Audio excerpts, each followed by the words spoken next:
Nej, nu optager jeg. Nu bliver Med 20 ml vand. Godt. Her har vi 3 cylinderglas. Der er 10 ml koncentreret permanganat i. Herhenne har jeg fortyndet ved at komme 20 ml vand i, så det er en tredjedel fortyndet. Her har jeg koncentreret 35% hydrogenperoxid. Og så kører vi, og så skal I vurdere hastighed. Der har vi, der dannes oxygen, og det skummer. Nu går jeg over i den koncentrerede. Vi kigger på hastighed.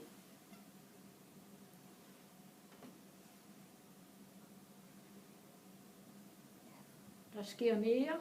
Det kan være, vi skal lave en gang til. Går jeg over til den opvarmede. Ej, hvor ulækkert. Og der kører det bare derudad.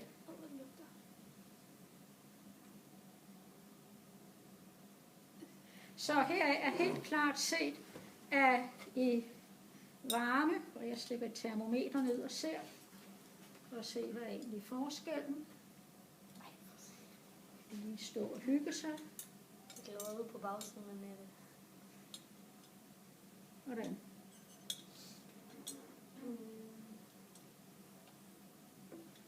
Er det lige meget, hvor meget sulfur man putter i? Ja, fordi sulfur, det fanger oxygenen. Ligesom når I blæser sæbebobler, så bliver luften bundet ind i sulfurmolekylerne.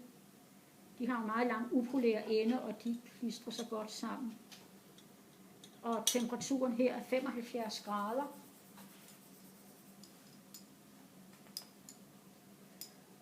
Og herover er temperaturen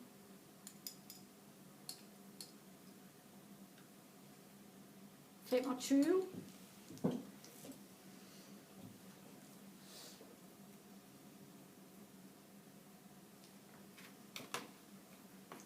Og så kan jeg lige vise, at jeg brugte koncentreret permanganat. Og det var syren, du puttede i alt til allersidst. Der blev brugt koncentreret saltsyre et par dråber. Det er redox i sur opløsning. Der blev brugt sulfur for at fange oxygen, der dannes. Og den kemiske reaktion sker mellem permanganat og hydrogenperoxid.